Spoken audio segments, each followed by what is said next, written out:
Это самая маленькая экшн-камера, которую я когда-либо видел, и тем более умеющая снимать 4К и с невероятной стабилизацией на борту.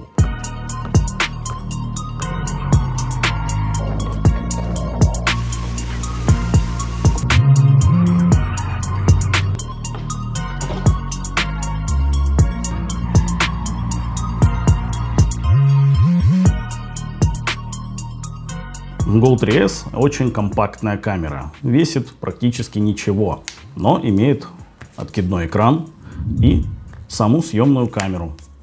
То есть выглядит это вот так. Маленькая камера весом 39 грамм и дополнительный экшн-под, который превращает ее в обычную экшн-камеру. Вот так она может работать в 4К, примерно полчаса снимает, разрядилась, раз, поставили на зарядку. И в общей сложности примерно до 2 часов она будет у вас работать. Можете снимать прям так, а можно снимать и отдельно. Главное иногда ставить на зарядочку. Теперь про аксессуары. Здесь есть вот такое классное магнитное крепление на грудь. Вообще я считаю, что все экшн-камеры должны иметь такое крепление. И вот так раз. И все, камера у тебя уже на груди. И, в принципе, никаких дополнительных манипуляций не надо. Просто носишь с собой это как ожерелье. И, например, для моей работы я могу в любой момент снять какой-то бэкстейджик от первого лица.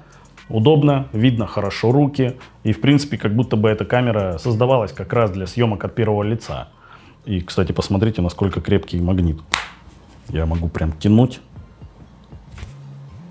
Второе крепление, которое здесь есть, оно для кепки. Можно делать вот такие наклоны. Вверх, вниз.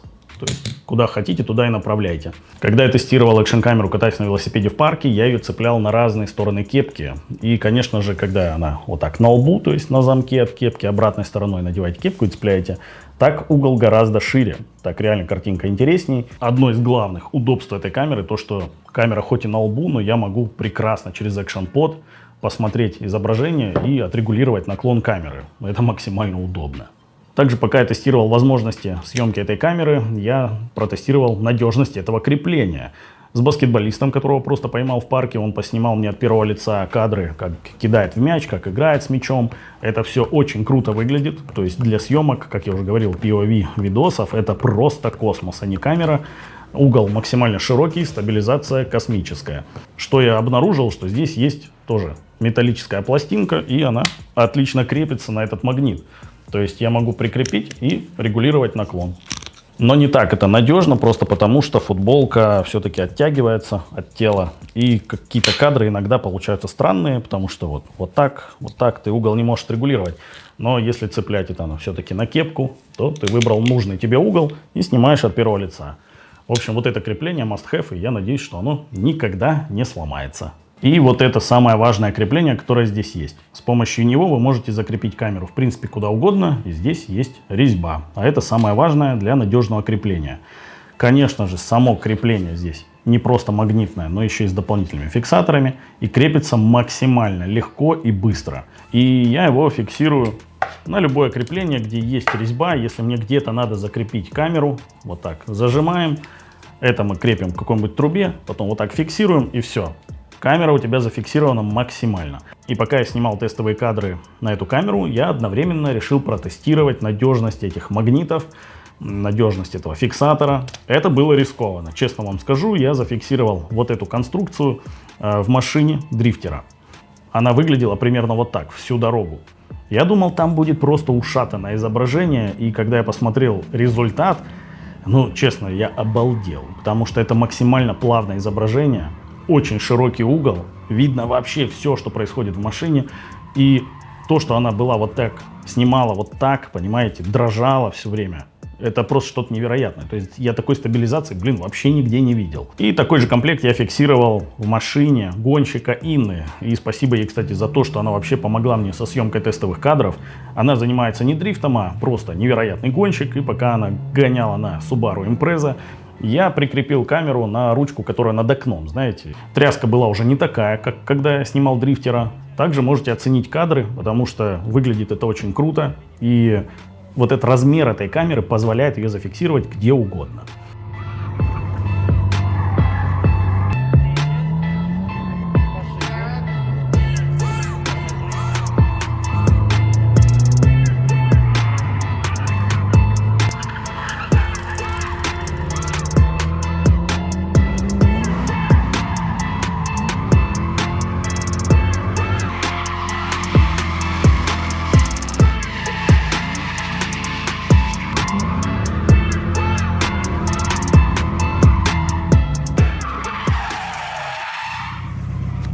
Подписывайтесь на канал и оставляйте комментарии.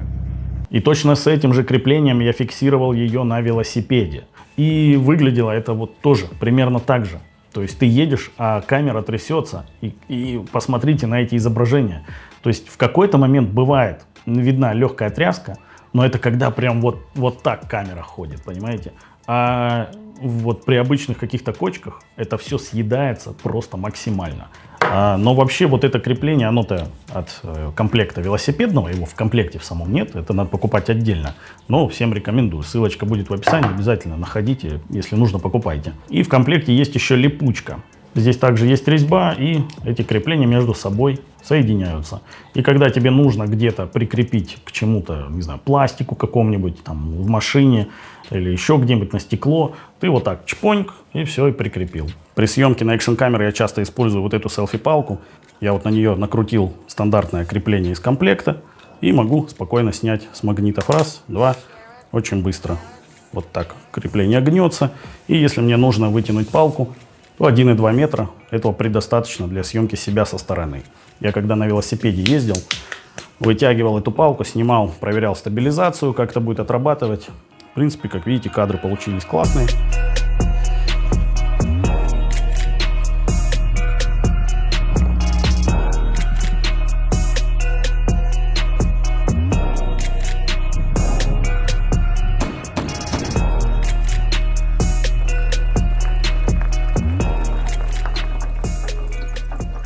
Одна из любимых функций камеры Insta360 это управление жестами и голосовое управление. То есть жестами это, к примеру, вот так показал ладонь, и у тебя началась запись видео. Все, вырубайся. Есть. И точно так же можно управлять голосом. Давайте сразу 3 камеры врубим. Старт рекординг. Есть, включились все сразу. Но здесь карты памяти нет, но ничего страшного. Стоп рекординг. Есть, все выключились одновременно. Очень удобно снимать, если у тебя одинаковые камеры. Как вы видите, среди своих братьев Ace Pro и X4 здесь самый маленький экран. Но вообще, наверное, надо просто радоваться тому, что он вообще здесь есть. И он откидной, это очень удобно. И, скорее всего, чаще вы будете снимать вообще без него. То есть съемной камерой, а по этому мониторчику просто буквально выставлять кадры, все. Потому что у съемной камеры есть один минус. Когда вы вытаскиваете камеру, она работает с экшн-подом дистанционно. И, как видите, есть хорошая такая задержка. Снимать какой-то активный вид спорта, отдельно держа в руках камеру, вы не сможете. Просто потому, что я вот снимал скейтера. Это было очень неудобно, потому что была задержка. То есть он уже проехал, а я камерой только провел. В принципе, там через 10 минут ты привыкаешь к этой задержке, и если ты хочешь снимать такой вот спорт, ты должен уже наперед думать, когда это движение где закончится, и смотреть не в экран, а все-таки смотреть на человека, который едет на скейте. И тогда будет снимать гораздо проще, потому что угол обзора широкий, в принципе, ничего не пропустишь ничего, что там происходит. И я думал, что когда я вставлю экшн-камеру в экшн-под, то все изменится. Но какое было мое удивление, что, как видите, есть та же самая задержка, она вообще никак не меняется. И даже с выключенной стабилизацией вообще, как видите, задержка тоже есть. Возможно, она меньше, но задержка тоже имеется. И вот можете сравнить, как это работает на Ace Pro. Здесь изображение на экране двигается вместе с объективом, а на Go 3S оно его догоняет. Все материалы, из которых выполнена экшн-камера, максимально качественные. Здесь вот поверхность вообще вся ребристая для хорошей сцепки с камерой, чтобы она у тебя никуда не вылетела. Здесь прорезиненная поверхность с мощным магнитом внутри. Вот ты держишь ее в руках, ну и да, ты понимаешь, что стоит своих денег. Материалы приятные, пластик, из которого она сделана, такой матовый, прорезиненный. То есть все очень качественно. К корпусу у меня вообще никаких претензий.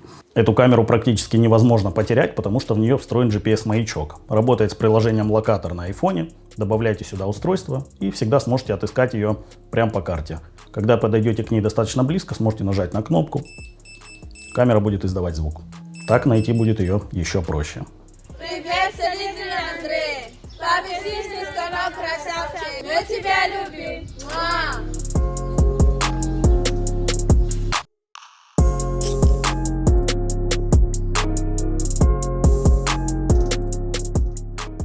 Меню на камерах Insta360 выглядит одинаково. Опускаем шторочку. Здесь есть различные дополнительные настройки, регулировки звука, управление камерой, включение предзаписи, включение сетки, линии горизонта. Если свайпнуть справа влево, то здесь настройки камеры. Можно вручную настраивать, в принципе, и выдержку, и ISO, и даже баланс белого. Резкость я ставлю на низкую. Цветовые профили стандартные я использую почти всегда, но когда нужно сделать что-то для постобработки, например, выбираем режим Flat. Итак, меньше контраста, меньше насыщенности цвета, и в принципе в режиме Flat я снимал все тестовые кадры в сравнении с Ace Pro. Можете на это посмотреть. Фу, я сегодня находился уже, не хочу никуда идти, буду сидеть. И давайте запишем тест звука и качества картинки вот на основе, да, вот такого изображения, вот такой экспозиции. То есть я не нахожусь на солнце, я нахожусь в тени. Ну, где-то тут может что-то на меня попасть. Ну, в общем, достаточно такая сложная картинка для экшн-камеры, потому что и небо сзади надо не пересветить, да, и звук записать. Ну, в общем, давайте сравним. Здесь Ace Pro, а здесь Go 3S.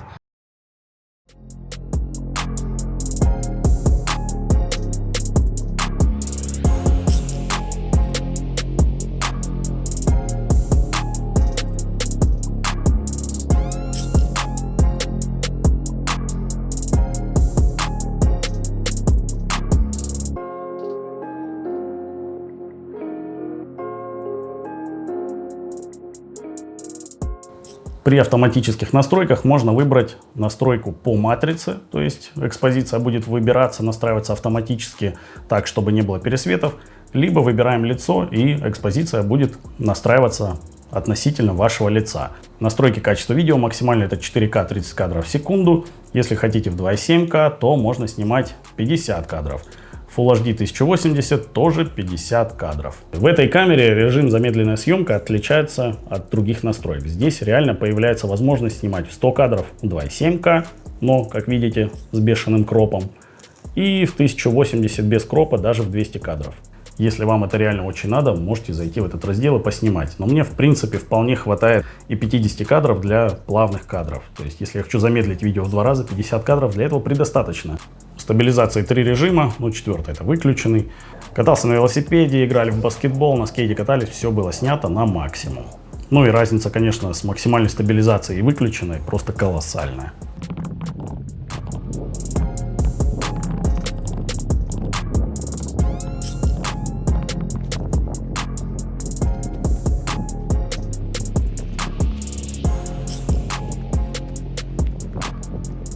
Есть несколько вариантов угла обзора камеры. Экшен используется для какого-нибудь экстремального спорта, если хотите, чтобы как можно больше всего поместилось, но картинка будет сжатая. Если переключиться на мега, угол обзора тоже очень широкий, но помещается уже не так много, зато картинка ровная, без лишних искажений. Ультра это просто широкий угол, но, как видите, со сферическими искажениями. Ну, если вам нравится, можете использовать. D-Warp старается сделать картинку максимально ровной. Если вы хотите снимать блог, себя на камеру и не хотите никаких искажений, используем D-Warp. И есть Narrow, вот этот узкий FOV, он вообще не искажает изображение, но угол обзора самый узкий. Что точно для меня непривычно после Ace Pro, так это отсутствие съемного аккумулятора и карты памяти. То есть, где тут аккумулятор, ну где-то внутри, поменять его просто так не получится, и заменить тоже. Есть два варианта камеры, на 64 гигабайта и на 128. У меня версия на 64, и могу сказать точно, берите на 128. Мне постоянно не хватает памяти, приходится все время удалять, скидывать на комп. Берите больше. Все экшн-камеры до единой любят, чтобы было светло, и тогда качество изображения будет шикарное. Но что будет, если поднять ISO? Сейчас у нас ISO 100 и качество изображения выглядит вот так. ISO 1000 будет использоваться чаще, чем остальные, которые выше. Просто потому, что ночью вы вряд ли вообще будете снимать. А тогда, где есть хоть какой-то свет, ISO 1000 в принципе поможет вам добиться нормального изображения. И в принципе это не так страшно выглядит. Но если потребуется, вы всегда можете поднять ISO еще выше. Это 2000. Тоже как бы, если хотите, снимайте. Если не хотите, нет. Но в целом как будто бы не надо. Ну и ISO 3200 это максимальное значение на этой камере. В принципе, если вам прям очень надо поснимать ночью, снимайте, конечно. Вот такое изображение будет. Самый важный и самый удобный режим для постобработки — это фрифрейм видео. Если не хотите запариваться и думать, какое видео вы снимаете, горизонтальное или вертикальное, выбираем фрифрейм и в постобработке уже можем выбрать, что хотим. Даже изначально можно поставить направляющие, если хотите снять контент сразу для, например, для YouTube горизонтальный и для рилсов вертикалочку. И также только в режиме фрифрейма есть, как и в Ace Pro, блокировки горизонта на 45 градусов и даже на 360. Крутите, вертите камеру как хотите, горизонт будет неизменный.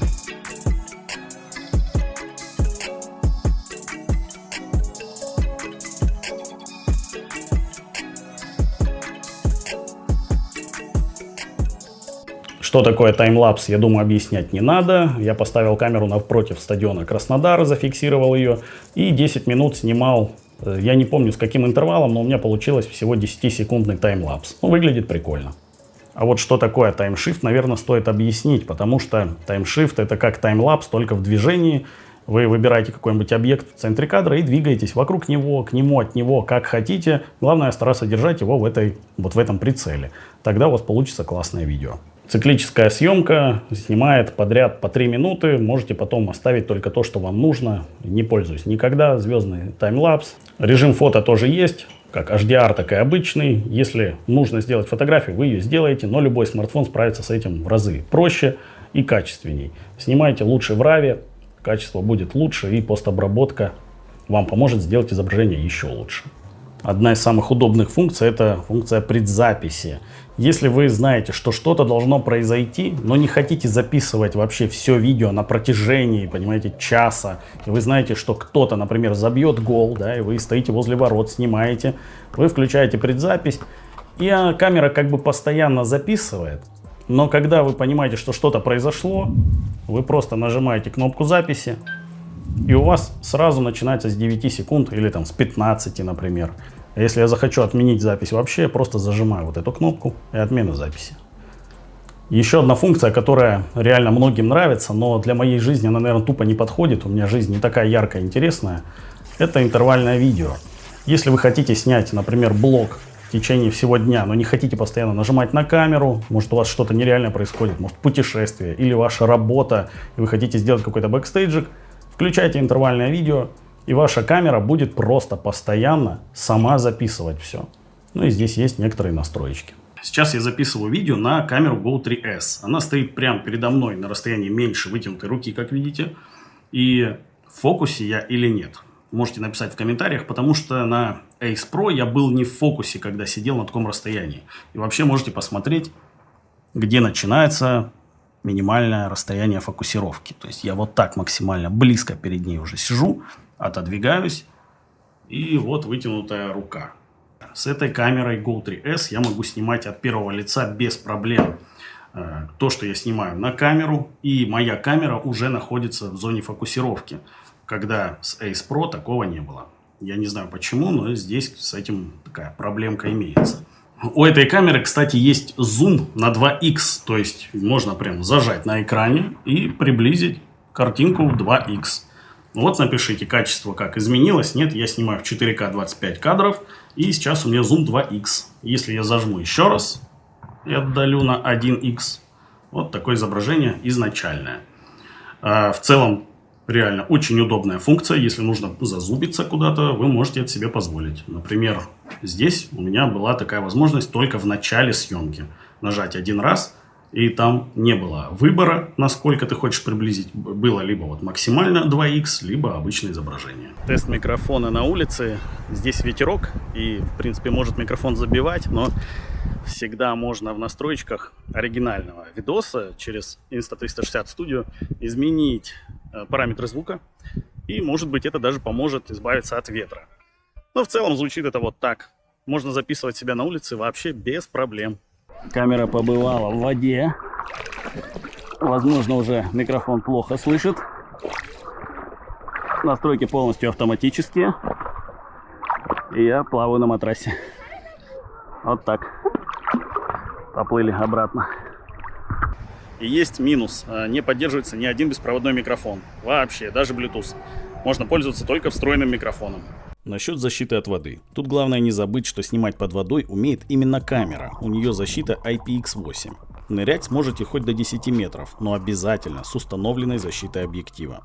А вот ActionPod так не умеет. У него защита IPX4, и это максимум спасет вас от брызг или дождя. Причем обязательно с установленной камерой в нем, иначе будет беда. Функция выравнивания горизонта очень помогает, если вы, к примеру, снимаете себя с рук, ведете бложик какой-нибудь, ну или просто идете на ходу, что-то снимаете, и вот эти 10%, на которые выравнивается горизонт, очень могут неплохо спасти ваше изображение, потому что вот сейчас я сильно так достаточно наклоняю картинку, но она в принципе пытается не просто стабилизироваться, но и держать горизонт ровным. То есть, если руки дрожат, в целом это должно помочь. У Insta360 просто невероятное приложение имеется, как на смартфон, так и на компьютере. Обновляются часто, добавляются различные эффекты. Привет! Все возможные настройки, все, что можно сделать на камере, через смартфон тоже можно сделать. Также просмотр альбома, это удобнее делать, чем через камеру. В разделе «Редактировать» можно устроить себе автомонтаж. Выбираете пресет, который подойдет вам больше всего. Здесь различные есть заготовочки. Вот, который выбрал он. Типа влог. Как видите, сам нарезал лучшие моменты, которые ему понравились. Поменял ракурс. Еще и музычку наложил. Ну, красота. По-моему, и заморачиваться не надо, смонтировано все очень хорошо. Модификации ИИ доступны для всех камер Insta360.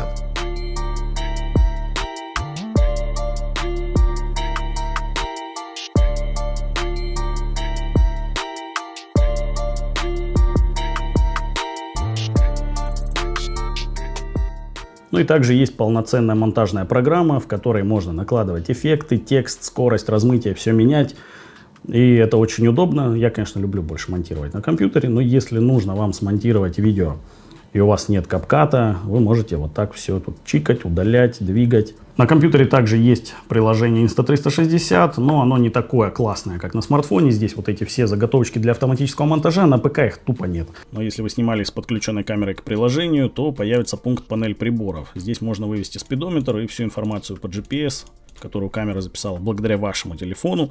Все выводится на экран. Если вы катаетесь на мотоцикле, велосипеде, на чем угодно, и вам нужно отслеживать эти показатели, все выводится прямо здесь. Ну, кстати, через приложение на смартфоне это тоже можно сделать. Вообще, к моему удивлению, такая маленькая камера способна на все то, о чем я вам рассказывал в этом видео. И я боюсь представить, что будет лет через 5, наверное, будет, не знаю, сантиметровая камера с возможностями, как у Ace Pro. И вообще, если сравнивать, да, и если вы спросите меня, что лучше взять, Ace Pro или Go 3S, смотря какие у вас задачи, но если вам важен компактный размер и 4К качество для вас предостаточно, то, конечно, Go 3S, бесспорно. Но если вам нужно видео еще качественней и запись 8К, то Ace Pro. 100%. По качеству видео Ace Pro уделывает Go 3S. Это даже спорить нет смысла. Ну а по весу с ней вообще некому сравниться. Поэтому если вам реально важен легкий вес камеры, ее мобильность, компактность и варианты установки на различные крепления, и тем более с такой скоростью, что раз, куда угодно прицепили, побежали, снимаем, то, конечно, Go 3S уделывает вообще все экшн-камеры на данный момент. Надеюсь, это видео было для тебя полезно и, возможно, остались какие-то вопросы. Задавай их в комментариях под этим видео, я всегда отвечу. И если тебе неудобно смотреть мои видосы на YouTube, подписывайся на ВК-видео. Счастья, здоровья, пока. Подпишись на канал, поставь колокольчик, лайк, не забудь.